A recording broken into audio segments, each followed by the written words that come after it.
Colores de otoño es un ejemplo extraordinario del arte de Thoreau para hacer revivir para el lector toda la belleza y riqueza del mundo natural. Octubre es el mes de las hojas pintadas. Su opulento resplandor destella alrededor del mundo. Mientras los frutos, las hojas y el día en sí adquieren un matiz brillante justo antes de su caída, el año también está a punto de ponerse. Octubre es el cielo del atardecer, noviembre, la última luz crepuscular. Henry David Thoreau. Colores de otoño. EPUB R11. Trips 12 de diciembre de 2014. Título original, Autumnal Tints. Henry David Thoreau, 1862. Traducción, Silvia Comet. Retoque de cubierta, Trips. Editor digital, Trips. EPUB base R12. 1862. Los europeos que llegan a América se sorprenden de la brillantez del follaje otoñal. En la poesía inglesa no dan cuenta de semejante fenómeno, porque allí los árboles adquieren solo unos pocos colores radiantes. Lo máximo que Thomson dice sobre este tema en su poema, Otoño, está en estos versos. Mirad cómo se apagan los coloridos bosques. La sombra que se cierne sobre la sombra, el campo alrededor. Que se oscurece, un follaje apretado, umbrío y pardo. Con todos los matices, desde el pálido verde hasta el negro tiznado. Y en el verso que habla de el otoño que brilla sobre los bosques amarillos. El cambio otoñal que se produce en nuestros bosques aún no ha causado una impresión profunda en nuestra propia literatura. Octubre apenas ha matizado nuestra poesía. Muchos de aquellos que se han pasado la vida en las ciudades, sin ocasión de ir al campo en esta estación, jamás han visto la flor o, mejor dicho, el fruto maduro del año. Recuerdo haber cabalgado con uno de esos ciudadanos, a los que, a pesar de que llegaba un par de semanas demasiado tarde para los colores más esplendorosos, el fenómeno lo cogió por sorpresa, nunca había oído hablar de algo así. No solo muchos habitantes de las ciudades jamás lo han presenciado, sino que la gran mayoría apenas lo recuerda de un año para otro. La mayoría confunde las hojas cambiantes con las marchitas, como si uno confundiera las manzanas maduras con las podridas. Creo que cuando una hoja vira de un color a otro más subido, da prueba de que ha llegado a una perfecta y última madurez. Por lo general, son las hojas más bajas, y las más viejas, las que primero se transforman. Pero así como el insecto de colores brillantes vive poco, así las hojas maduras no pueden menos que caer. Cada fruto, al madurar y justo antes de caer, cuando comienza una existencia más independiente e individual, en la que necesita menos alimento, tanto de la tierra, a través del tallo, como del sol y del aire, suele adquirir un tono brillante. Lo mismo que las hojas. El fisiólogo dice que, se debe a una menor absorción de oxígeno. Se trata de la visión científica del asunto, una mera reafirmación del hecho. Pero a mí me interesan más las mejillas sonrosadas que la dieta que sigue la muchacha. Los bosques y los prados, la película que cubre la tierra, deben por fuerza adquirir un color brillante, prueba de su madurez, como si el planeta en sí fuera un fruto colgado de su tallo con una mejilla siempre mirando al sol. Las flores no son más que hojas de colores, y los frutos, solo las que maduran. La parte comestible de la mayoría de las frutas es, como dicen los fisiólogos, el parénquima o tejido carnoso de la hoja, a partir de la que se forman. Nuestro apetito suele limitar nuestro concepto de la madurez, con sus fenómenos de color, suavidad y perfección, a las frutas que comemos, y solemos olvidar que la naturaleza madura una inmensa cosecha que no comemos y apenas usamos. En las ferias anuales de ganadería y horticultura, creemos exhibir hermosas frutas, destinadas sin embargo a fines bastante innobles, que no mostramos precisamente por su belleza. Pero en los alrededores y dentro de nuestras ciudades, todos los años se celebra otra exposición de frutos a escala infinitamente mayor, frutos que sacian solo nuestra hambre de belleza. Octubre es el mes de las hojas pintadas. Su opulento resplandor destella alrededor del mundo. Mientras los frutos, las hojas y el día en sí adquieren un matiz brillante justo antes de su caída, El año también está a punto de ponerse. Octubre es el cielo del atardecer, noviembre, la última luz crepuscular. Antes pensaba que valía la pena tomarse la molestia de conseguir una muestra de hoja de cada árbol, arbusto o planta herbácea cambiante, en el momento en que alcanzaban el tono más brillante, que caracteriza la transición entre el verde y el marrón, para dibujarla y copiar su color exactamente en un libro de ilustraciones que se llamaría Octubre o Colores de Otoño. Empezaría con el primer viraje al rojo de las madreselvas y la laca de las hojas radicales, e iría pasando por las del arce, el nogal americano, el zumaque, y muchas bellas hojas moteadas que se conocen menos, hasta los tardíos robles y álamos temblones. ¿Qué recuerdo sería un libro así? Siempre que uno quisiera, solo tendría que pasar las páginas para hacer un paseo por los bosques otoñales. Oh, si pudiera conservar las hojas en sí, con todo su color, aún sería mejor. Apenas he avanzado con ese libro, pero he intentado, en cambio, describir por todos los medios esos colores en el orden en que se presentan. He aquí algunos fragmentos de mis notas. El trébol violeta. Alrededor del 20 de agosto, por todas partes en bosques y pantanos, tanto las hojas profusamente moteadas de la zarzaparrilla como las frondas de los polipodios, la marchita y ennegrecida colfétida, el eléboro, y, junto al río, la pontederia completamente marchita, nos recuerdan el otoño. El trébol violeta, Eragrostis pectinacea, está ahora en la cúspide de su belleza. Aún recuerdo cuando seis por primera vez esta hierba en particular.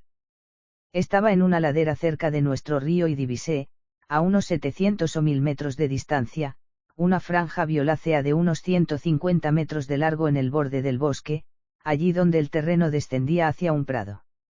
Era tan colorido e interesante, aunque no tan brillante, como un campo de rexia, de un violeta más oscuro, como una mancha de mora espesa y compacta. Al acercarme a examinarlo, descubrí que era un tipo de gramínea en flor, de apenas un pie de altura, con unas pocas briznas verdes y una panícula fina de flores moradas, una niebla violácea, poco profunda y trémula en torno a mí. De cerca, parecía un color apagado que causaba poca impresión, hasta costaba detectarlo. Y, al arrancar una planta, asombraba ver lo fina y poco colorida que era. Pero de lejos y con luz favorable, era de un morado brillante, florido, que adornaba la tierra. Todos esos motivos insignificantes se unían para producir un efecto notable, de lo más sorprendente y encantador, porque los pastos, por lo general, son de un color sobrio y modesto. Ese magnífico rubor violáceo me recuerda, y reemplaza, al de la rexia, que empieza a desaparecer en aquel momento, y es uno de los fenómenos más interesantes de agosto.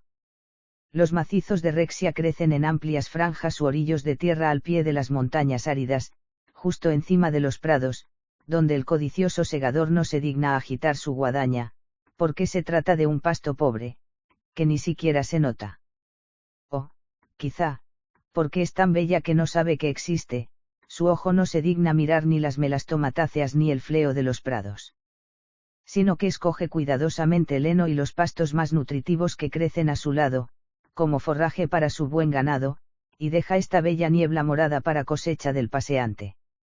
Más arriba en la montaña también crece la zarzamora, la hierba de San Juan y la coeleria, descuidada, marchita y fibrosa. Qué suerte tienen de crecer allí y no en medio de los pastos que se cortan todos los años. La naturaleza, de esta forma, separa lo útil de lo bello. Conozco muchos sitios en los que no dejan de aparecer año tras año para pintar la tierra con su rubor. Crecen en las colinas suaves, tanto en franjas continuas como en matas dispersas y redondeadas de un pie de diámetro, y sobreviven hasta que las primeras heladas finas las matan. En la mayoría de las plantas, el cáliz y la corola no solo son la parte que alcanza mayor color, sino también la más atractiva, en muchas es el pericarpio o el fruto, en otras, como el arce rojo, son las hojas, y en algunas, el tallo en sí es la flor principal o la parte más radiante. Este último es el caso de la hierba carmín o fitolaca. Algunas de ellas, que se alzan debajo de nuestros precipicios, Casi me deslumbran con los tallos púrpura que lucen ahora y a principios de septiembre. Para mí son tan interesantes como la mayoría de las flores y uno de los frutos más importantes de nuestro otoño. Cada una de sus partes es una flor, o un fruto, tal es su abundancia de colores: tallo, rama, pedúnculo, pedicelo, peciolo e incluso las hojas con nervaduras minuciosamente elaboradas de color morado amarillento. Sus racimos cilíndricos de bayas de diversos colores, del verde al morado oscuro, de unos 15 a 20 centímetros de largo, caen con gracia hacia todos los lados, ofreciendo alimento a los pájaros, y hasta los sépalos, cuyas bayas los pájaros han cogido, son de un rojo laca, con reflejos púrpura como el fuego, todo encendido por la madurez. De ahí su nombre latino Phytolacca, lacea, del árabe lac, laca. Son, al mismo tiempo, capullos de flores, bayas verdes, morado oscuras, las maduras, y estos sépalos como flores, todo en la misma planta. Nos gusta ver el rojo de la vegetación de zonas templadas. Es el color de los colores. Esta planta habla de nuestra sangre. Le pide brillo al sol para mostrarse mejor, y debe verse en esta época del año. En las laderas cálidas parece que madura hacia el 23 de agosto. En esa fecha, di un paseo entre un bello conjunto de hierbas carmín, de alrededor de 2 metros de altura, que crecían en una pared de la montaña, donde maduran más pronto. Cerca del suelo eran de un rojo carmín profundo y brillante, con una flor que contrastaba con el verde claro de las hojas. Parece un raro triunfo de la naturaleza producir una planta tan perfecta, como si bastara para un verano. Con qué perfecta madurez llega a esta estación.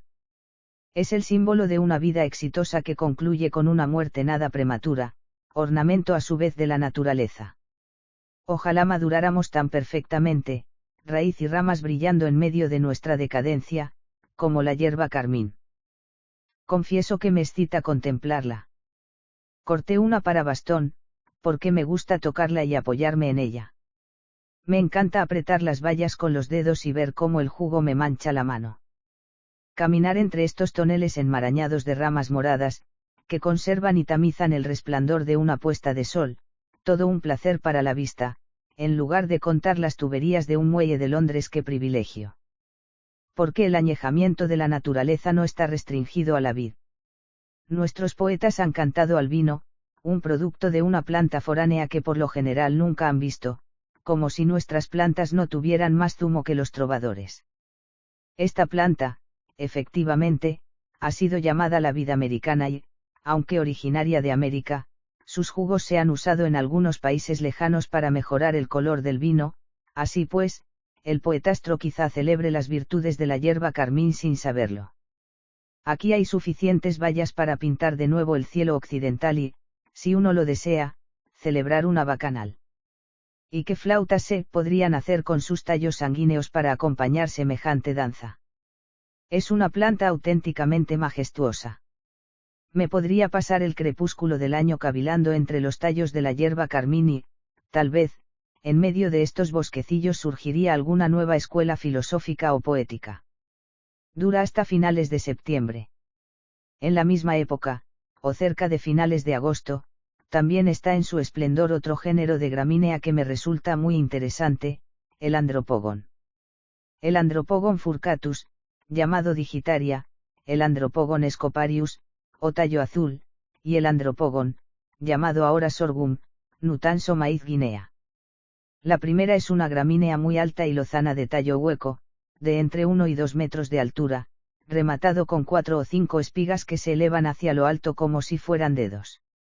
La segunda también es bastante esbelta y crece en matas de unos 60 centímetros de altura por 30 de ancho, con tallos huecos a menudo ligeramente curvados que, a medida que las espigas salen de la flor, tienen un aspecto de maraña blancuzca.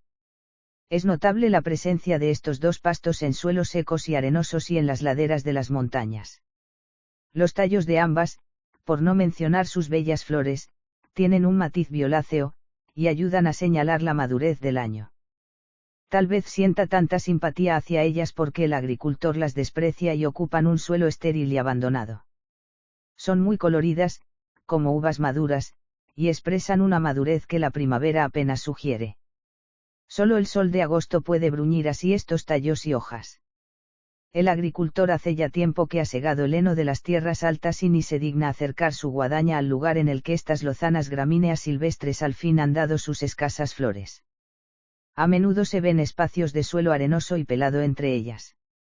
Pero yo camino animado entre las matas de tallos azules, sobre campos arenosos, junto al borde del bosque de robles, feliz de reconocer a estas sencillas contemporáneas. Mis pensamientos abren un surco mientras voy rastrillándolas con la imaginación hasta formar una hilera de pastos. Un poeta de oído fino quizás hasta oiría el zumbido del filo de mi guadaña.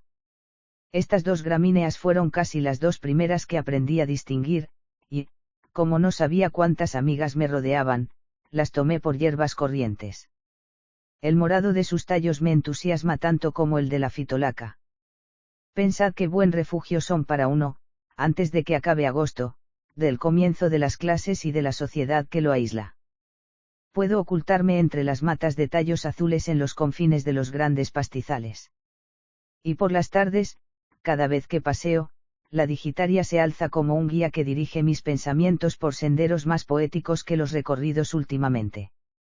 Un hombre puede correr y pisotear plantas que le llegan a la cabeza sin enterarse de que existen, a pesar de que las siegue a toneladas, las esparza por sus establos y alimente con ellas a su ganado durante años. Sin embargo, si se detuviera a observarlas, se sentiría cautivado por su belleza. Hasta la planta más humilde, o hierbajo, como solemos llamarlas, está allí para expresar alguna idea o estado de ánimo nuestro, pero ¿cuánto tiempo pasan allí en vano? He recorrido esos grandes pastizales tantos agostos y, a pesar de todo, jamás reconocí esas compañeras violáceas que tenía delante. Las rocé, las pisé y ahora, al fin, se alzan ante mí y me bendicen. La belleza y la riqueza auténticas suelen ser baratas y despreciadas. El cielo podría definirse como el lugar que los hombres evitan. ¿Quién puede dudar de que estas plantas, que el agricultor ni siquiera advierte, se sientan compensadas de que uno repare en ellas? Puedo decir que nunca las había visto antes, pero, cuando me acerqué a mirarlas cara a cara, me obsequiaron con un resplandor morado de años anteriores. Y ahora, cada vez que voy allí, apenas veo otra cosa. Es el reino y el dominio de los andropogones. Hasta los suelos arenosos confiesan la maduradora influencia del sol de agosto y, a mi parecer, junto con las lozanas gramíneas que se agitan sobre ellos, reflejan un tono púrpura.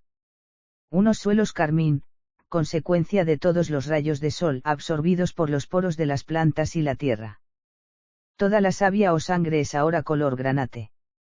Al fin tenemos no solo un mar morado, sino una tierra morada. El maíz guinea o andropogón indio, que crece por doquier en vastas extensiones, aunque más raro que el anterior, de 60 a 150 centímetros de altura, es aún más bello y tiene colores más brillantes que sus congéneres, y es muy probable que haya atraído la atención del nativo. Tiene una panícula larga y delgada, ligeramente ladeada, de brillantes flores amarillas y rojas, como una bandera izada sobre unas hojas aflautadas. Estos estandartes refulgentes avanzan sobre las distantes laderas, no como un ejército grande y compacto, sino como una tropa dispersa en fila india, como las de los Pieles Rojas. Estas plantas se alzan, como ellos, bellas y brillantes en representación de la raza que les da nombre, pero, también al igual que ellos, casi siempre pasan inadvertidas. Cuando pasé junto a esta gramínea y la 6 por primera vez, su expresión me persiguió durante una semana, como la mirada permanente de un ojo. Se eleva como un jefe indio que echa un último vistazo a su terreno de caza favorito. El arce rojo. Alrededor del 25 de septiembre, los arces rojos suelen empezar a madurar. Algunos de los ejemplares más grandes hace una semana que están cambiando de manera notoria, mientras que otros ya lucen todo su esplendor. Advierto uno pequeño, a unos 800 metros al otro lado del prado, que destaca sobre el verdor del bosque con un rojo mucho más brillante que el de las flores de cualquier árbol del verano, más llamativo. Hace varios otoños que observo este árbol, que cambia invariablemente antes que sus compañeros, igual que algunos árboles maduran sus frutos antes que otros. Quizás sirva para indicar la estación. Lamentaría mucho que lo talaran. Conozco 2 o 3 árboles semejantes en otras partes de nuestro pueblo que podrían, tal vez, diseminarse como una variedad de maduración temprana o árboles de septiembre, y sus semillas anunciarse en el mercado, igual que las de los rábanos, si nos preocupáramos por ellos. De momento, estos arbustos ardientes se alzan principalmente en los bordes de los prados y, por lo que veo a lo lejos, esparcidos por las laderas de las montañas. A veces, en los bosquecillos, se ven muchos árboles pequeños bastante rojos, mientras que los de alrededor permanecen perfectamente verdes, acentuando así la brillantez de los primeros. Lo toman a uno por sorpresa, mientras recorre los campos a principios de la estación, como si se tratara de un alegre campamento de pieles rojas u otros silvicultores cuya presencia no se hubiera advertido. Algunos árboles aislados, de un carmín brillante, vistos junto a sus congéneres, verdes aún, o a otros ejemplares de hoja perenne, son más memorables que una arboleda entera. Qué bello resulta cuando todo un árbol es como un fruto grande y rojo lleno de jugos maduros, y cada hoja, desde la que está en la rama más baja hasta la más alta de su copa, todo resplandor, especialmente si se lo mira a contraluz. ¿Hay acaso otro objeto más extraordinario en el paisaje? Es visible desde kilómetros, demasiado hermoso para creerlo. Si un fenómeno semejante sucediera solo una vez en la historia, la tradición lo haría pasar a la posteridad, y al fin acabaría entrando en la mitología. El árbol que madura de esta forma, antes que sus compañeros, logra una singular preeminencia, que a veces mantiene durante 1 o 2 semanas. Me emociona verlo enarbolar su estandarte escarlata ante el regimiento de moradores del bosque de uniforme verde que lo rodea, y me alejo de mi camino para examinarlo. Un único árbol se convierte así en la belleza coronada de esta pradera, y la expresión de toda floresta de alrededor es, repentinamente, más intensa. Un pequeño arce rojo ha crecido, por casualidad e inadvertidamente, lejos, en un extremo de un valle retirado, a más de 1 kilómetro de cualquier camino. Allí ha sido milagrosamente liberado de los deberes del arce, sin por ello descuidar invierno y verano ninguna de sus economías, pero, en virtud de la naturaleza del arce y sin tener que desplazarse, ha aumentado su altura gracias a un crecimiento constante de muchos meses, acercándose al cielo más que en primavera. Ha administrado religiosamente su savia y, como cobijo del pájaro errante, hace tiempo que ha entregado su simiente madura a los vientos, con la satisfacción de saber que, quizá, miles de pequeños arces obedientes están ya instalados en la vida. Bien se merece el reino de los arces. Sus hojas se preguntan de vez en cuando entre susurros, ¿cuándo enrojeceremos? Y ahora, en este mes de septiembre, este mes de viajes, cuando los hombres se precipitan al mar, las montañas o los lagos, este modesto arce, sin moverse ni un ápice, viaja en fama e iza su bandera rojo escarlata sobre la ladera, para anunciar que ha terminado su trabajo de verano antes que todos los otros árboles y que se retira del torneo. En la 11ª hora del año, el árbol que nadie podría haber detectado aquí, en el apogeo de su laboriosidad, por el color de su madurez, por sus rubores, se revela por fin al viajero descuidado y distante, y aleja sus pensamientos del camino polvoriento hacia las soberbias soledades en las que habita. Resplandece visible con toda la virtud y belleza de un arce, Acer rubrum. Ahora podemos leer su título, o rúbrica, con claridad. Sus virtudes, que no sus pecados, son así de rojas. Aunque el arce rojo tiene el carmín más intenso de todos los árboles, el arce de azúcar del Canadá ha sido el más celebrado, y Michaux, en su tratado de árboles silvestres no habla del color del primero. Hacia el 2 de octubre, estos árboles, tanto los grandes como los pequeños, son muy brillantes, aunque muchos están aún verdes. En los bosques talados que empiezan a retoñar, parecen competir entre sí y, en medio del grupo, siempre hay uno en especial de un peculiar rojo escarlata que, por la intensidad de su color, atrae la atención desde lejos y se lleva la palma. De pronto aparece un conjunto de grandes arces rojos, que, en el apogeo del cambio, Son las más brillantes de todas las cosas tangibles, donde me refugio. Tal es la generosidad de este árbol para con nosotros. Varían mucho tanto en forma como en color. Muchos son amarillos, virando a rojo, otros, rojos escarlata virando a carmín, más rojos que lo habitual. Mirad aquel bosquecillo de arces y pinos, al pie del pinar de la colina, a unos 300 metros, de modo que la distancia permite ver todo el efecto de los colores brillantes sin advertir las imperfecciones de las hojas, divisar los amarillos, el rojo escarlata y el carmín en llamas, todos los tonos en contraste con el verde.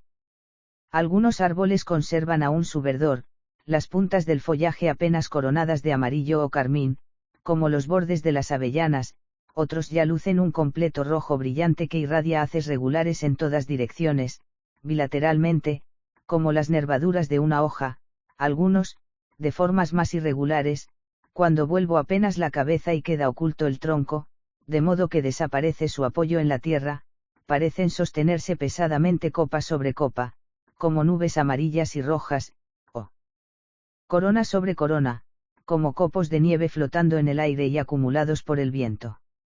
Contribuye enormemente a la belleza del paisaje, que, aunque no haya otros árboles intercalados, no parece una masa de un simple color, sino árboles diferentes de distintos colores y tonos, con el contorno de cada copa nítido, y donde cada una se superpone a la otra.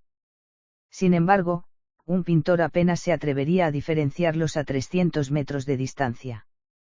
Mientras cruzo el prado y me dirijo directamente a una elevación baja en esta tarde esplendorosa, veo a unos 250 metros hacia el sol, el follaje de un conjunto de arces que aparecen sobre el borde rojizo brillante de la colina, una franja de unos 100 metros de largo por 3 de profundidad, del más intenso escarlata, naranja y amarillo, igual a cualquier flor o fruto, o a cualquier matiz jamás pintado.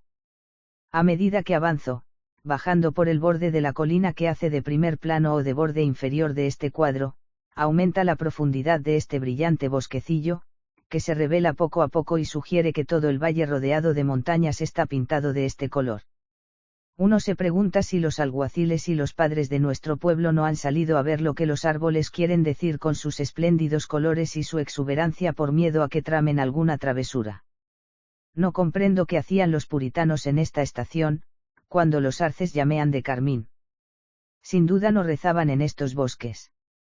Quizá por eso construyeron sus templos y los cercaron rodeándolos de caballerizas.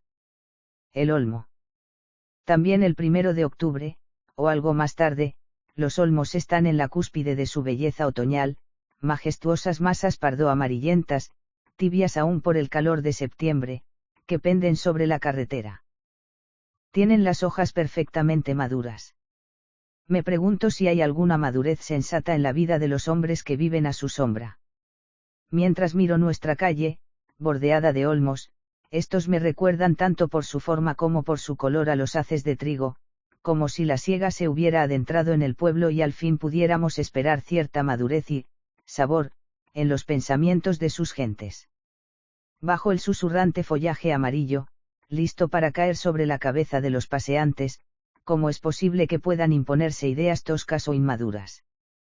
Cuando me detengo allí donde una docena de grandes olmos se inclinan sobre una casa, es como si estuviera dentro de la cáscara de una calabaza madura, y me siento blando como si yo mismo fuera la pulpa, aunque quizá mi aspecto sea desastrado y fibroso. ¿Cómo se puede comparar el tardío y verde olmo inglés, que parece un pepino fuera de estación que ni siquiera sabe cuándo está a punto, con la temprana y dorada madurez del olmo americano? La calle es el escenario de una espléndida fiesta de final de cosecha. Valdría la pena dedicar un rato a estos árboles, aunque solo fuera por su valor otoñal. Pensad en esos toldos o parasoles amarillos que se alzan sobre nosotros y nuestras casas a lo largo de cientos de metros, convirtiendo el pueblo en una unidad compacta, un ulmarium, que es al mismo tiempo un vivero de hombres. Y después, con qué suavidad y discreción dejan caer su peso y entrar el sol, cuando más se lo desea, para desprender sus hojas en silencio sobre nuestros techos y calles, de modo que el parasol del pueblo se cierra al fin para guardarse. Veo al granjero que entra en el pueblo con su cosecha camino del mercado y desaparece bajo el dosel formado por las copas de los olmos, como si se internara en un granero o un corral. Y estoy tentado de ir hacia allí, como para descascarillar los pensamientos, ahora secos y maduros, listos para separarlos de los tegumentos. Pero imagino que habrá mucha farfolla y poca sustancia, mazorcas de maíz para los cerdos porque uno cosecha lo que siembra. Hojas caídas. Alrededor del 6 de octubre, las hojas suelen empezar a caer, en sucesivos chaparrones, tras una lluvia o una helada, pero la principal cosecha de hojas, el sumum del otoño, suele ser alrededor del 16. Alguna mañana de esa fecha, quizá nos encontremos con la mayor helada nunca vista y, cuando empieza a soplar el viento matinal, las hojas caen a chaparrones más densos que nunca. Forman repentinamente un lecho o una alfombra espesa sobre el suelo que, con la suave brisa o incluso sin viento alguno, tiene la forma y el tamaño del árbol de arriba. Algunos árboles, como el nogal americano, parecen desprenderse de sus hojas instantáneamente, como un soldado que baja las armas ante una orden. Y las del nogal americano, como aún son amarillas brillantes, aunque marchitas, reflejan un resplandor luminoso desde el suelo donde yacen. Caen por todas partes al primer toque de la varita mágica del otoño y suenan como gotas de lluvia. Por el contrario, después de un tiempo húmedo y frío, notamos la cantidad de hojas que han caído durante la noche, aunque aún no sea el toque que hace caer las hojas del arce del Canadá. Las calles están cubiertas por una capa espesa de trofeos, y las hojas caídas de los olmos crean un pavimento oscuro bajo nuestros pies. Tras uno o varios días especialmente cálidos del veranillo de San Martín, percibo que es el calor inusual lo que provoca, más que nada, la caída de las hojas, quizá cuando no ha habido ni lluvia ni heladas durante un tiempo. El calor intenso las madura y marchita repentinamente, igual que ablanda y pone a punto a los melocotones y otras frutas y las hace caer. Las hojas del arce rojo tardío, brillantes aún, están esparcidas sobre la tierra, con frecuencia un fondo amarillo con manchas rojas, como manzanas silvestres, pero solo conservan esos colores sobre la tierra 1 o 2 días, especialmente si llueve. Cruzo por pasos elevados rodeados de árboles por doquier, todos desnudos y oscuros, después de haber perdido su ropaje brillante, pero allí yace, casi tan brillante como siempre, a un lado del suelo, dibujando una figura tan regular como antes sobre el árbol. Preferiría decir que observo los árboles así, estirados sobre la tierra, como una sombra de color indeleble, que me invitan a buscar las ramas que los sostienen. Una reina se sentiría orgullosa de caminar sobre estos árboles gallardos que han extendido un manto brillante sobre el lodo. Veo unos carros pasar por encima de ellos como una sombra o un reflejo, y a los cocheros prestarles tan poca atención como antes a sus sombras. Los nidos de los pájaros en los arándanos y otros arbustos, y en los árboles, ya están llenos de hojas marchitas. Han caído tantas en el bosque, que una ardilla no puede correr tras una nuez sin que la oigan. Los niños las rastrillan en las calles, solo por el placer de tratar con un material tan fresco y crujiente. Algunos barren los senderos y los dejan escrupulosamente limpios, para quedarse a mirar el siguiente soplo que esparza nuevos trofeos. El suelo está cubierto por una capa espesa y el Lycopodium lucidulum de pronto parece más verde allí en medio. En bosques densos, las hojas cubren a medias las charcas de 15 a 20 metros de largo. El otro día, apenas pude encontrar un manantial que conocía bien, y hasta llegué a sospechar que se había secado, porque estaba completamente oculto bajo las hojas recién caídas. Y, cuando las aparté y aquel quedó a la vista, fue como golpear la tierra con la vara de Aarón para que apareciera un nuevo manantial. Los terrenos húmedos junto a los pantanos parecen secos cubiertos de hojas. En uno de ellos, donde estaba investigando, creía que iba a pisar sobre una orilla frondosa, y metí el pie en el agua a más de 30 centímetros de profundidad.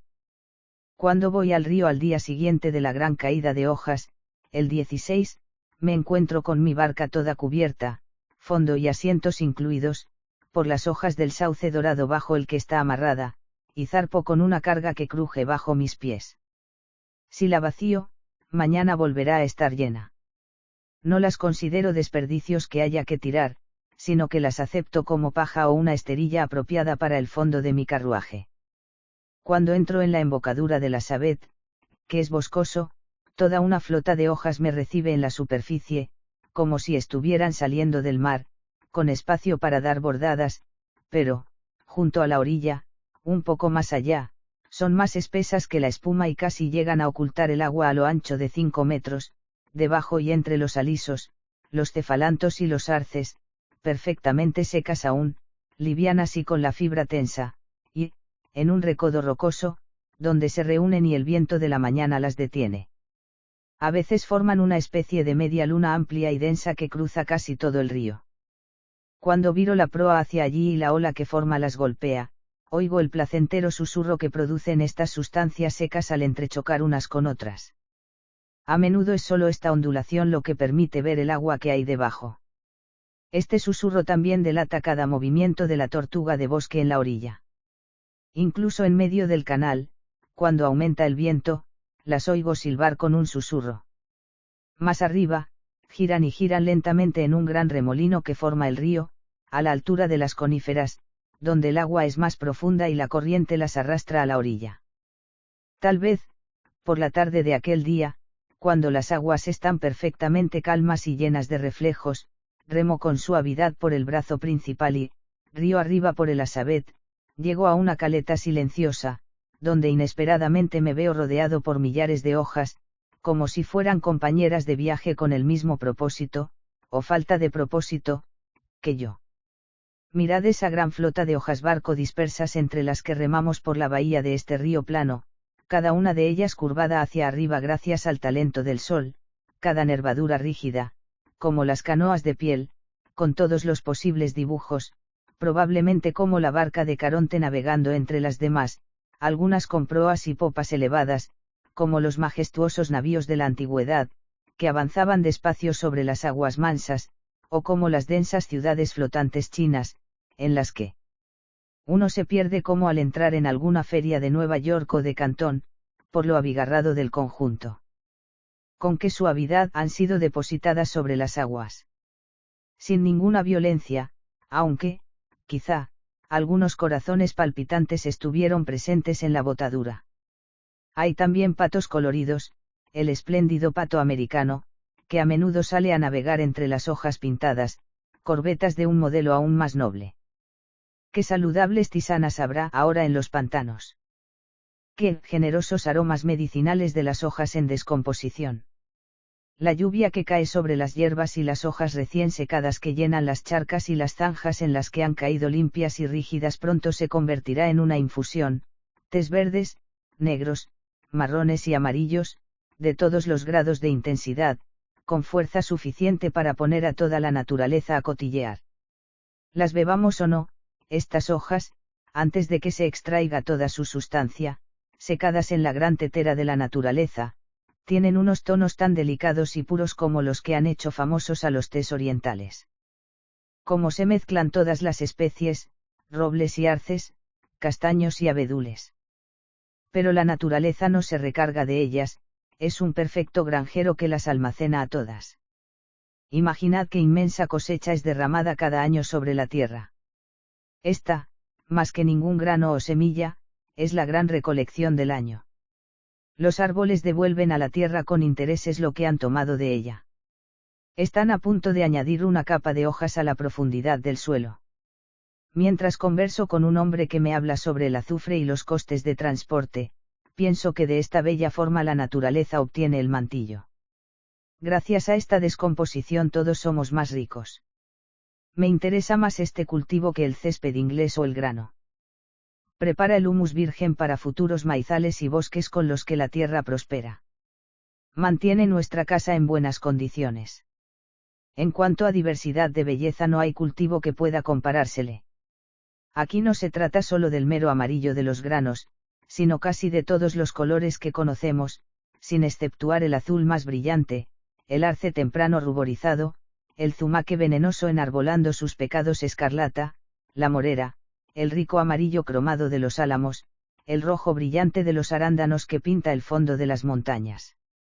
Los toca la helada y, con el soplo más ligero del retorno del día o la sacudida más leve sobre el eje de la tierra, mirad qué lluvia de colores cae de ellos. La tierra está engalanada.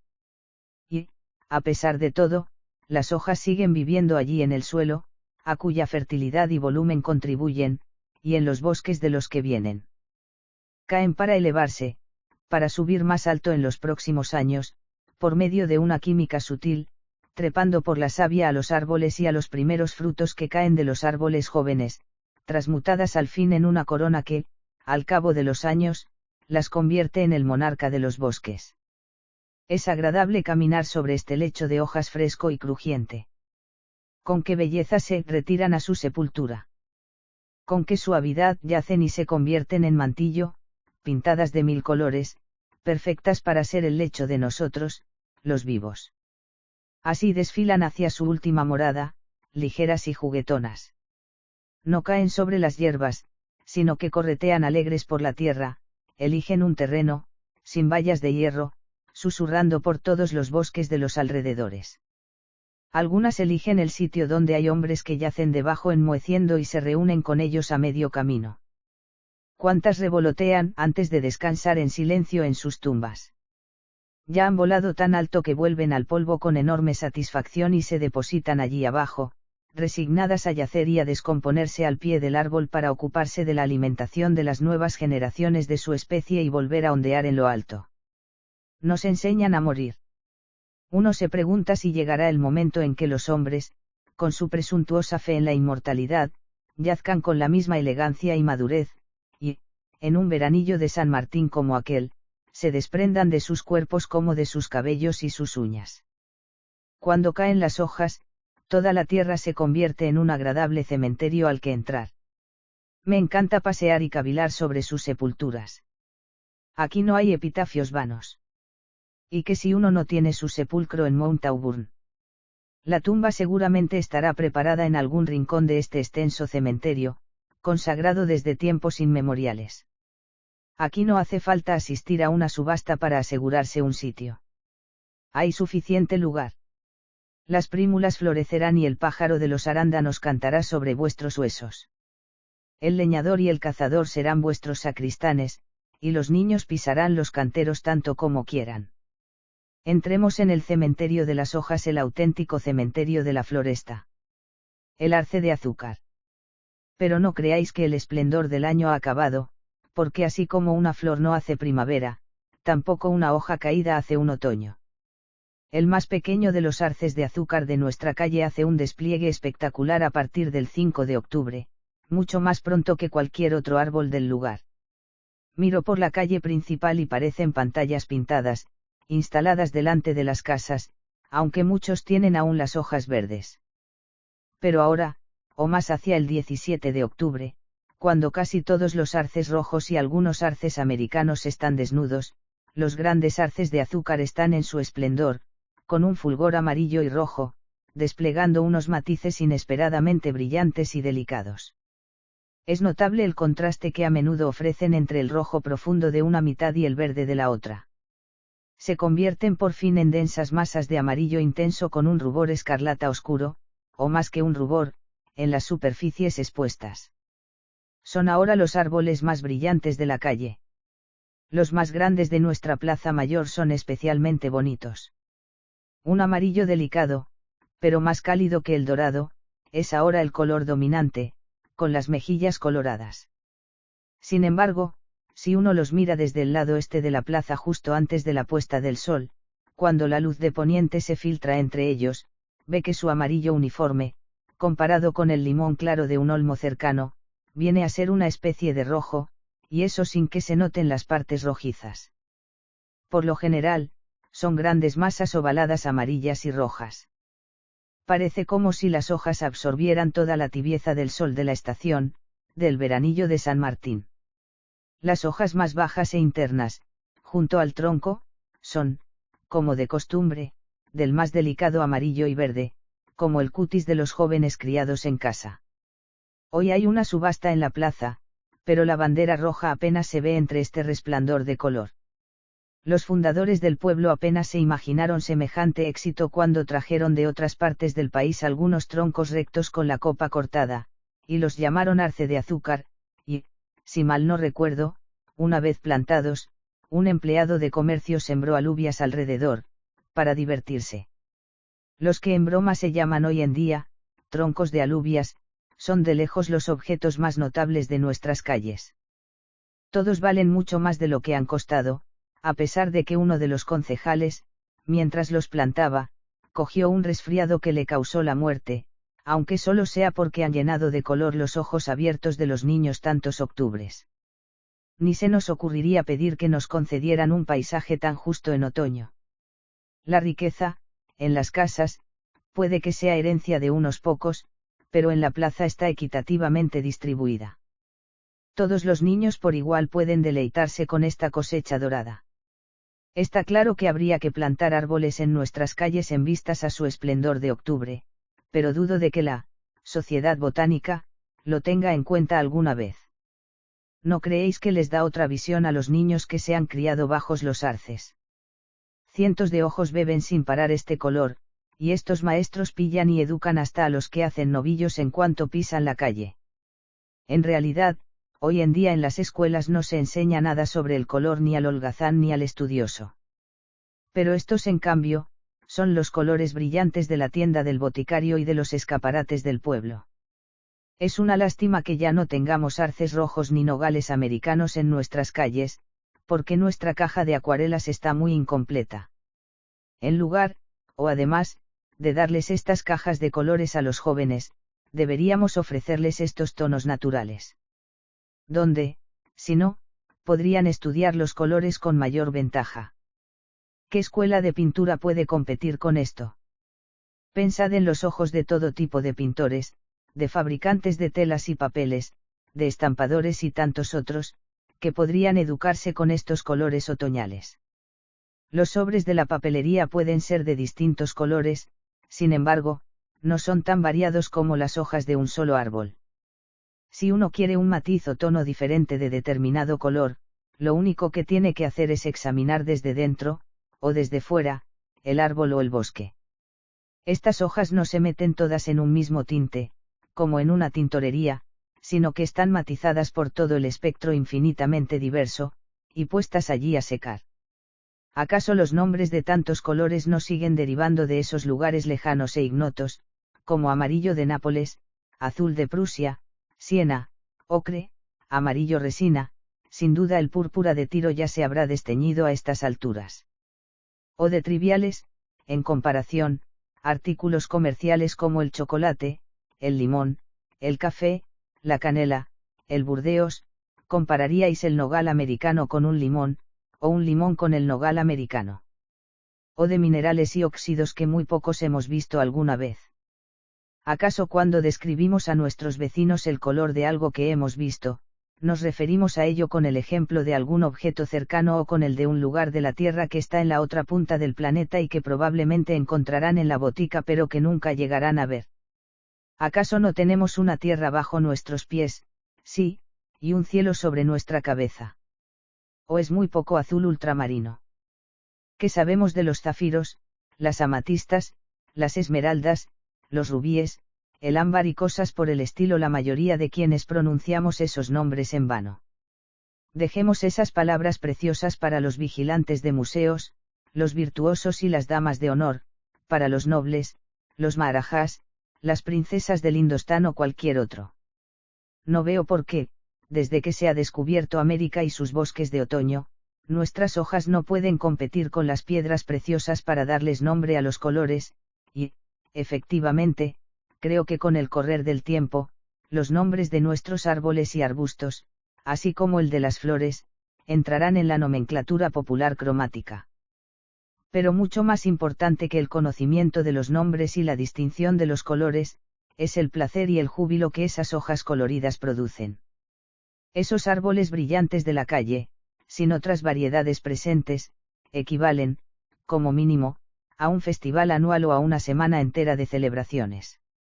Estos sencillos e inocentes días festivos, que celebran todos y cada uno, no necesitan de la ayuda de comisiones ni vigilancia, Porque esta exhibición puede desarrollarse con toda tranquilidad sin atraer a jugadores ni vendedores de licor, y sin ninguna policía especial para mantener el orden. Qué pobre debe de ser el pueblo de Nueva Inglaterra que no tenga arces en sus calles de octubre. Este festival no necesita fuegos de artificio ni campanas, a pesar de que cada árbol es un estandarte vivo de la libertad en el que se agitan cientos de banderas. No es de extrañar que tengamos ferias ganaderas, campeonatos de otoño, hermandades de septiembre y cosas por el estilo. Porque la naturaleza celebra su propia fiesta anual en octubre, no solo en las calles, sino también en cada valle y montaña.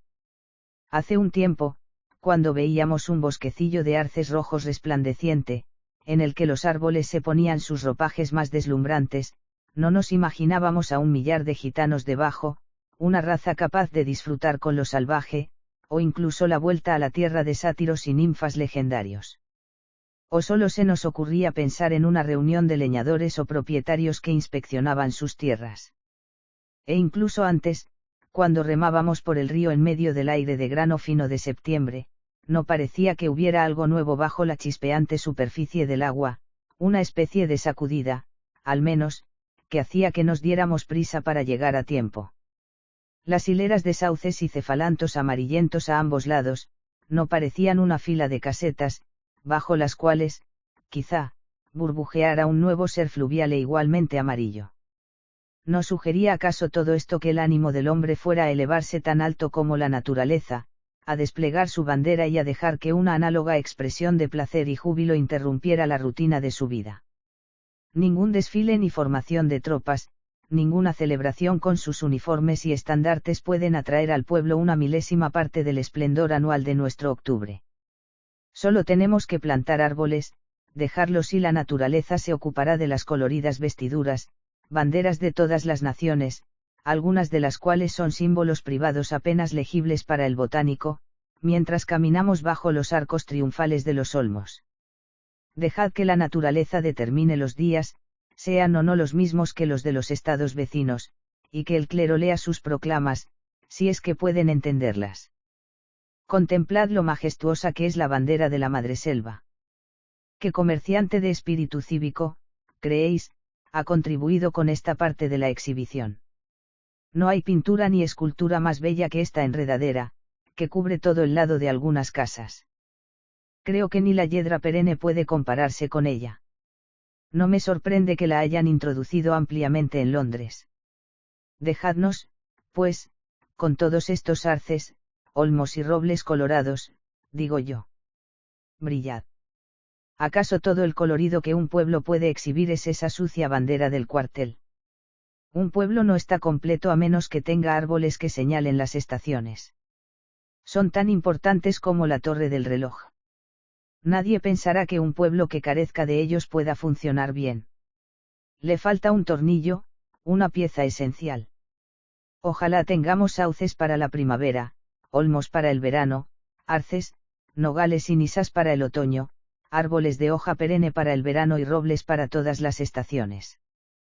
¿Qué es un museo en un edificio comparado con un museo en la calle que el hombre recorre quiera o no? Por supuesto que no hay galería de arte en el país que valga tanto como estas vistas del oeste a la puesta del sol, bajo los olmos de nuestra calle principal. Son el marco de un cuadro que se pinta día a día detrás de ellos. Una avenida de olmos tan grande como la más grande que tenemos, y 5 kilómetros que parecen desembocar en un sitio admirable, aunque solo sea Concord. Un pueblo necesita estas inocentes y estimulantes perspectivas de luz y aliento para mantener alejada la melancolía y la superstición. Enseñadme 2 pueblos, uno con la fuerza de los árboles y centelleante con las glorias de octubre, el otro, una trivial tierra baldía sin árboles, o solo con 1 o 2 para los suicidas, y no tendré duda alguna de que en este último encontraré a los religiosos más fanáticos e intolerantes y a los bebedores más desesperados. Estarán a la vista todas las tinas para lavar, las lecheras y las lápidas. Los habitantes desaparecerán bruscamente detrás de sus graneros y sus casas, como los árabes del desierto entre las rocas, y tendré que vigilar que no lleven lanzas. Estarán dispuestos a aceptar la doctrina más triste e insulsa, como que el fin del mundo se acerca a toda prisa, o ya ha llegado, y que ellos mismos han cogido el camino equivocado. Quizás se aprieten entre sí las manos y llamen a eso comunicación espiritual. Pero si nos limitáramos a los arces, ¿qué pasaría si nos esforzáramos en protegerlos la mitad de lo que nos esforzamos en plantarlos? ¿Acaso atamos estúpidamente los caballos a los tallos de nuestras dalias? ¿Qué se proponían los fundadores al plantar esta institución perfectamente viva delante de la Iglesia, una institución que no necesita reparación ni pintura, que crece constantemente y su propio crecimiento la repara?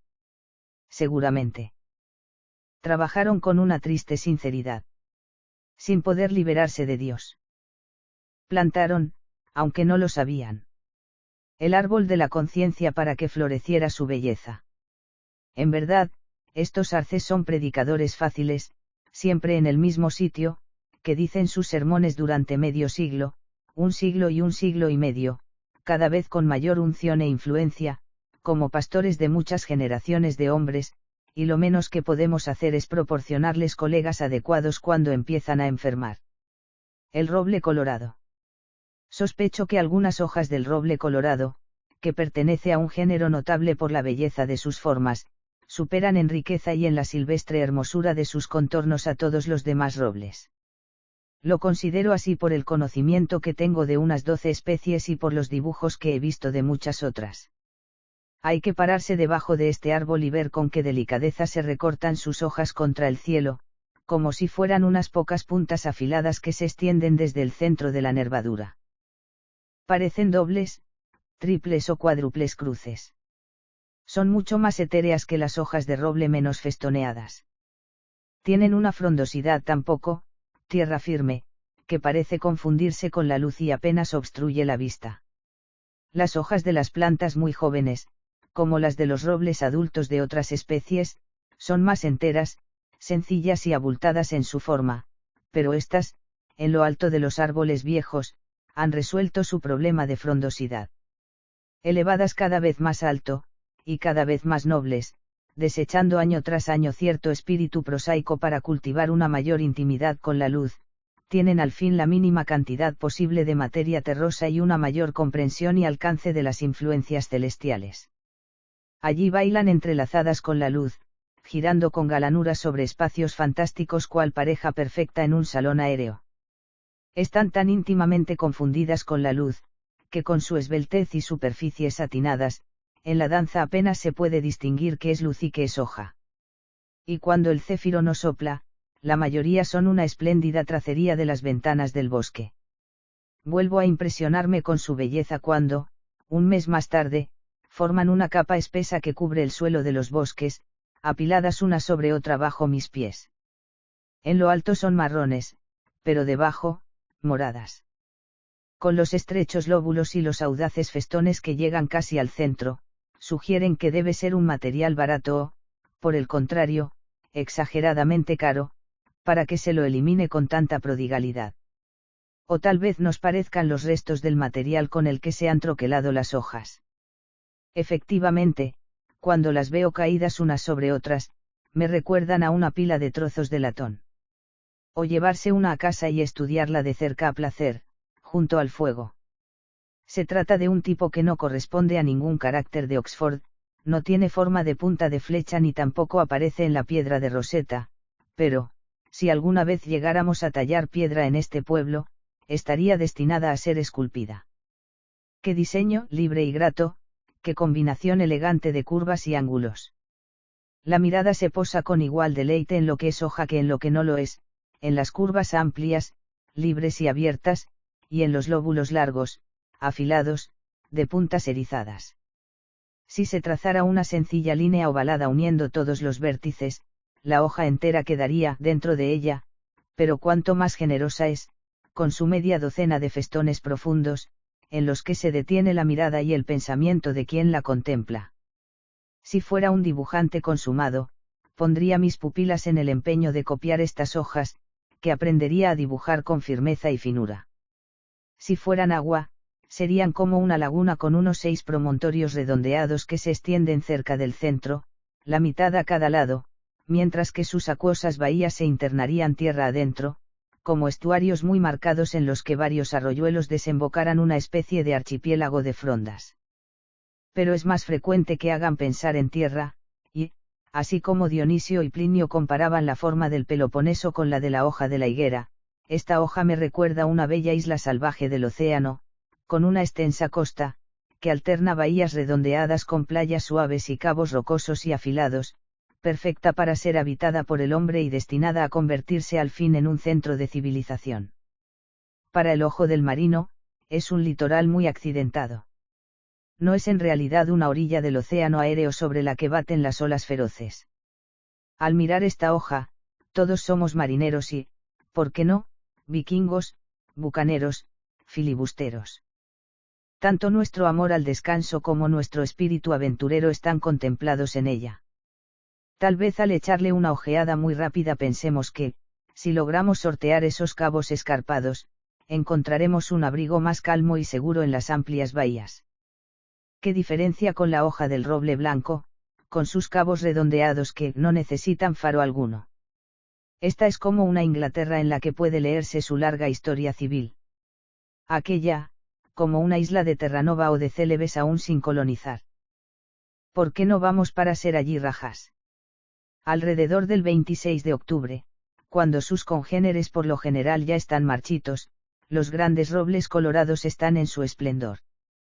Han pasado una semana en llamas, y ahora arden las brasas. Este es nuestro único árbol autóctono de hoja caduca, con excepción del Cornus florida, de los que no conozco más de media docena y todos arbustos grandes, que ahora está en su apogeo. Los dos álamos y el arce de azúcar no le van muy a la zaga, pero a estas alturas ya han perdido la mayor parte de las hojas. De los árboles de hoja perenne, solo el pinotea por lo general está aún brillante. Pero hace falta estar especialmente alerta, por no decir tener cierta devoción por estos fenómenos, para apreciar la extendida, aunque tardía e inesperada, gloria de los robles colorados. No me refiero a los árboles pequeños o arbustos, que en general suelen observarse y que ahora están marchitos, sino a los grandes. La mayoría entra en su casa y cierra la puerta pensando que el inhóspito y frío noviembre ya ha llegado, en el momento en que aún no se han encendido los colores más brillantes y memorables. Este ejemplar perfecto y vigoroso que se alza en un prado abierto, de 12 metros de altura, y que el día 12 aún tenía un color verde lustroso, se ha tornado ahora, día 26, rojo escarlata oscuro y brillante, como si cada hoja que se interpone entre uno mismo y el sol hubiera estado sumergida en un tinte. El árbol en conjunto parece un corazón, tanto por la forma como por el color. No vale la pena esperar para algo así. ¿Quién iba a pensar hace 10 días que ese árbol verde y frío adoptaría semejante colorido? Aún tiene todas las hojas, mientras las de los otros árboles están caídas alrededor. Es como si dijera, soy el último en ruborizarme, pero me ruborizo más que todos vosotros. Cierro la marcha con mi casaca roja. Somos los únicos robles que no nos hemos rendido. La savia circula ahora, e incluso hasta bien entrado noviembre, más rápido en estos árboles, como la de los arces en primavera, y, al parecer, estos tonos brillantes, cuando la mayoría de los otros robles están marchitos, están relacionados con este fenómeno. Están llenos de vida. Y este fuerte vino de roble tiene un aroma y un sabor agradablemente astringente, como a bellota, tal como descubro al golpetearlos con mi navaja.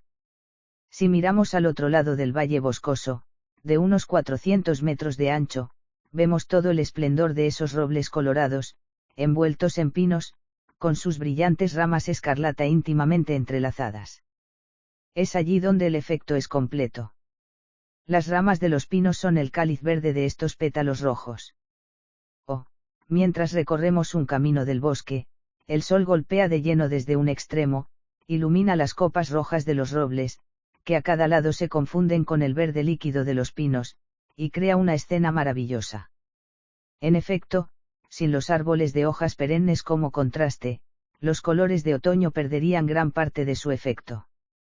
El roble colorado necesita un cielo despejado y el resplandor de los días de octubre, que sacan a la luz los colores. Si el sol se oculta tras una nube, se convierten en algo poco definido. Me siento en un despeñadero al suroeste del pueblo, mientras el sol comienza a ponerse, y los bosques de Lincoln, al sur y al este de mí, están iluminados por sus rayos más horizontales, que realzan en los robles colorados, dispersos por el bosque de manera pareja, un rojo aún más brillante que el que creía que tenían. Cada árbol de esta especie que veo en esas direcciones, incluso sobre el horizonte, se eleva con un rojo majestuoso. Los más grandes destacan en el bosque del pueblo vecino como rosas gigantescas con una miríada de pétalos finos, y algunos, los más finos, en un bosquecillo de pinos blancos sobre la colina del este, casi tocando el horizonte, mezclados con los pinos, hombro con sus casacas rojas, parecen soldados de uniforme rojo en medio de un grupo de cazadores vestidos de verde. Esta vez se trata del verde de Lincoln. Hasta que el sol acaba de ponerse, no creía que hubiera tantas casacas rojas en el ejército del bosque. El suyo es un carmín en llamas intenso, que irá perdiendo parte de su fuerza, al parecer, con cada paso que uno dé hacia ellos, porque el tono que merodea entre el follaje no se deja ver a esta distancia, por lo que son unánimemente rojos. El centro del reflejo de este color está en la atmósfera, a lo lejos, hacia el oeste. Cada uno de estos árboles se convierte en un núcleo del rojo, como si con el sol poniente ese color creciera como una brasa al rojo vivo. Se trata, en parte, de un fuego prestado, que coge su fuerza del sol que me da de lleno. Las hojas, al principio, tienen un rojo apagado en comparación con el punto de concentración del fuego, o con unas astillas que se encienden, pero se convierten en un rojo escarlata intenso o en una bruma rojiza que encuentra el combustible en la mismísima atmósfera. Tan viva es su rojez. Hasta los pajarillos reflejan una luz sonrosada a esta hora y en esta estación. Es el árbol más rojo que existe. Si queréis contar los robles colorados, hacedlo ahora. Subíos a una montaña boscosa en un día claro, cuando el sol no lleve más de una hora en el cielo, y todos los árboles que estén en vuestro campo visual, salvo los del oeste, quedarán revelados. De otro modo, podréis vivir hasta la edad de Matusalén y no llegar a ver ni la milésima parte de ellos. Aunque a veces, incluso en un día oscuro, me han parecido tan brillantes como siempre.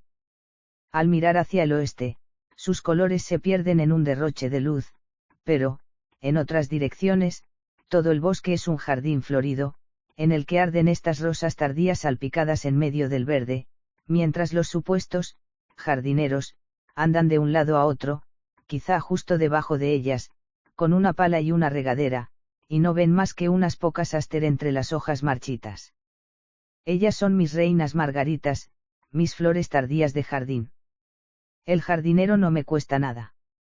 Las hojas caídas sobre todo el bosque protegen las raíces de mis plantas. Apenas con mirar lo que debe verse, uno tendrá suficiente jardín sin tener que cavar el suelo de su terreno. Solo hay que levantar un poco la vista para ver todo el bosque como un jardín. La floración del roble colorado, la flor del bosque, sorprende a todos por su esplendor, al menos desde la del arce. No sé por qué, pero me interesan más que los arces, están tan extendidos y repartidos de manera tan pareja por todo el bosque, es un árbol tan noble en su totalidad, tan resistente. Nuestra flor principal de noviembre, que permanece a pesar de la llegada del invierno y nos llena de tibieza ante la perspectiva del frío. Es asombroso que los últimos colores brillantes sean el rojo escarlata profundo y el rojo vivo, los colores más intensos. El fruto más maduro del año, como una manzana lustrosa de la isla de Orleans que no estará en su punto hasta la próxima primavera. Cuando subo a la cumbre de la montaña, veo miles de estos robles colorados distribuidos a cada lado hasta el horizonte. Los admiro a lo largo de 6-7 kilómetros. Y han sido el paisaje constante de los últimos 15 días. Esta flor tardía de bosque supera a todas las de verano y primavera. Sus colores, en comparación, no fueron más que manchas raras y delicadas, creadas para ser contempladas de cerca por el que camina entre la hierba y la maleza más humilde, y no causan impresión desde lejos. Ahora se trata de un bosque extenso o de la ladera de una montaña, a través o a lo largo del que viajamos día tras día, que rompe en flor. Nuestro jardín, en comparación, Tiene una escala insignificante, el jardinero sigue abonando unas pocas aster entre yerbajos secos, ignorante de las aster y rosas que lo eclipsan sin necesidad de ninguno de sus cuidados. Es como si uno pusiera contra el cielo crepuscular un plato con una pequeña pintura roja. ¿Por qué no buscar una perspectiva más amplia y elevada y caminar por el gran jardín en lugar de merodear por un pequeño rincón, pervertido, y examinar la belleza del bosque, no la de unas meras hierbas cautivas? Permitid ahora que vuestros paseos sean un poco más aventureros y subid a la montaña. Si a finales de octubre subís a cualquiera de las montañas que rodean nuestro pueblo, o seguramente el vuestro, es muy probable que veáis, pues, lo que me he empeñado en describir. Sin duda veréis todo esto y mucho más, si estáis preparados para verlo, si lo miráis. De lo contrario, por muy habitual y universal que sea este fenómeno, tanto si estáis en la cumbre de la montaña como en la hondonada del valle, pensaréis durante 70 años que todo el bosque está, en esta estación, seco y marchito. Los objetos suelen ocultarse de nosotros, no tanto porque estén fuera de nuestro campo visual, sino porque no concentramos nuestra mente ni nuestra mirada en ellos, porque el ojo en sí no tiene más poder que otra gelatina. No nos damos cuenta de si recorremos algo con la mirada o si, por el contrario, apenas detenemos la vista a escasos metros. Por esta razón, la mayor parte de los fenómenos de la naturaleza se nos ocultan durante toda la vida. El jardinero solo ve su propio jardín. Aquí también, como en la economía política, la oferta responde a la demanda. La naturaleza no da margaritas a los cerdos. En el paisaje hay exactamente la belleza que uno está preparado para apreciar, ni un gramo más. Lo que vea un hombre desde determinada cumbre, será tan diferente de lo que vea otro como lo son ambos entre sí. El roble colorado debe, en cierto sentido, quedar en la retina cuando uno siga adelante. No se puede ver nada hasta que estemos poseídos por esa idea y nos la metamos en la cabeza, entonces casi no podremos ver otra cosa. En mis vagabundeos botánicos, me doy cuenta de que primero la idea o la imagen de una planta ocupa mis pensamientos, por muy extraña que resulte en nuestra zona, tan lejana como la bahía del Hudson, y durante algunas semanas o meses estoy pensando en ella y esperándola inconscientemente hasta que, al fin, sin duda la veo. Esta es la historia de cómo he encontrado una veintena o más de plantas raras que podría nombrar. El hombre solo ve lo que le interesa. Un botánico absorto en el estudio de las hierbas, no distingue el más grandioso de los robles de las praderas. Es como si anduviera debajo de los robles sin darse cuenta o, como mucho, solo viera su sombra. Mi experiencia me indica que hace falta una intención diferente al observar, en el mismo sitio, para ver diferentes plantas, incluso cuando están tan estrechamente relacionadas como las juncáceas y las gramíneas. Cuando buscaba las primeras, no veía a estas últimas en medio de ellas. ¿Qué diferencia de intención exigirá entonces al ojo y a la mente ocuparse de dos departamentos distintos del saber? Qué diferente es la forma en que miran los objetos el poeta y el naturalista.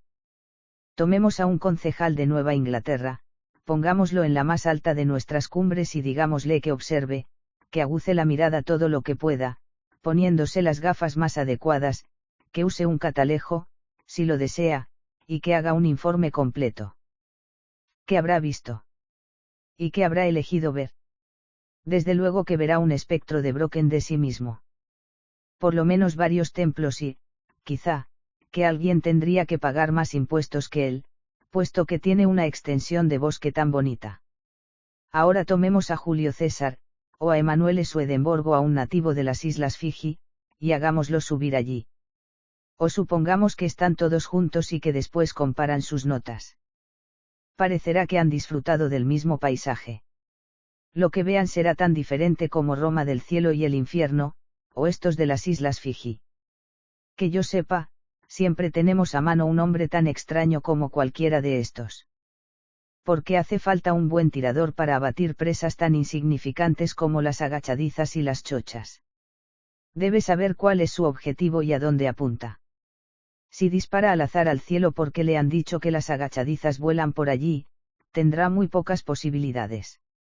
Y lo mismo sucede con el que dispara a la belleza, que, aunque espere hasta que el sol se ponga, no cazará nada si no conoce de antemano las estaciones y las guaridas, el color de las alas si no ha soñado con ello para poder preverlo.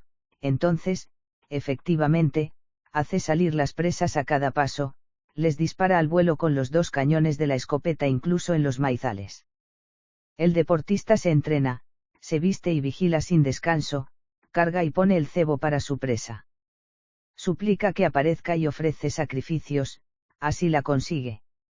Tras una larga y adecuada preparación, adiestrando su mirada y sus manos, soñando despierto y dormido, con sus remos y su escopeta va en pos de aves que la mayoría de los habitantes de la ciudad ni se imaginan, y rema durante millas con viento en contra, y camina con el agua hasta las rodillas, todo el día sin comer, y así cobra sus piezas. Cuando empieza, ya las tiene casi en su saco, solo le falta abatirlas. El auténtico deportista puede disparar sobre cualquiera de sus presas casi desde su ventana, ¿para qué, si no, tiene ventanas y ojos? El ave sale al fin y se posa en el cañón de su escopeta. Pero el resto del mundo jamás nota ni siquiera las plumas. Los gansos vuelan exactamente debajo del cénit del cazador y graznan en el preciso instante en que llegan, de modo que éste podrá incluso dispararles por la chimenea. 20 almizcleras se pelearán por caer en cada una de sus trampas para que no estén vacías. Si vive y su espíritu de caza aumenta, antes le fallarán el cielo y la tierra que las presas, y cuando muera, irá quizá a tierras de caza más vastas y felices. El pescador, también, sueña con peces, ve en sueños corchos cabeceando en el agua y casi podría coger los peces con la mano para echarlos en su espuerta. Conocí una niña a la que mandaron a coger arándanos y encontró montones de grosellas, donde nadie sabía que hubiera tantas, porque estaba acostumbrada a cogerlas en el pueblo del que venía. El astrónomo sabe a dónde ir para ver un conjunto de estrellas y tiene una en mente incluso antes de verla por el telescopio. La gallina rebusca y encuentra comida justo debajo de donde está, pero no es ese el sistema del halcón. Estas hojas brillantes que he mencionado no son la excepción, sino la regla, porque creo que todas las hojas, hasta las hierbas y los musgos, tienen colores más brillantes justo antes de caer. Cuando uno se acerca a observar con exactitud los cambios de las plantas, incluso de las más modestas, se da cuenta de que cada una tiene, tarde o temprano, su peculiar color otoñal, y si uno se propusiera hacer una lista completa de cada uno de esos tonos brillantes, sería casi tan larga como el catálogo de las plantas del lugar. Henry David Thoreau, Concord, EU, 1817 y Bidem, 1862. Escritor y ensayista estadounidense. Nacido en el seno de una familia modesta, se graduó en Harvard en 1837 y volvió a Concord, donde inició una profunda amistad con el escritor Ralph Waldo Emerson y entró en contacto con otros pensadores trascendentalistas. En 1845 se estableció en una pequeña cabaña que él mismo construyó cerca del pantano de Walden a fin de simplificar su vida y dedicar todo el tiempo a la escritura y la observación de la naturaleza. En este periodo surgieron Una semana en los ríos Concord y Merrimack, 1849, descripción de una excursión que 10 años antes había realizado con su hermano, y, finalmente, Walden, 1854, que tuvo una notable acogida. En 1846, concluida su vida en el pantano, Thoreau se negó a pagar los impuestos que el gobierno le imponía, como protesta contra la esclavitud en América, motivo por el cual fue encarcelado. Este episodio le llevó a escribir Desobediencia Civil, 1849, donde establecía la doctrina de la resistencia pasiva que habría de influir más tarde en figuras de la talla de Gandhi y Martin Luther King. Cercano a los postulados del trascendentalismo, su reformismo partía del individuo antes que de la colectividad, y defendía una forma de vida que privilegiara el contacto con la naturaleza. Notas. 1. François-André Michaux, 1770-1855, botánico francés conocido por su trabajo sobre los bosques de Norteamérica, principalmente por T. North American Silva, 1817. N de la tonelada.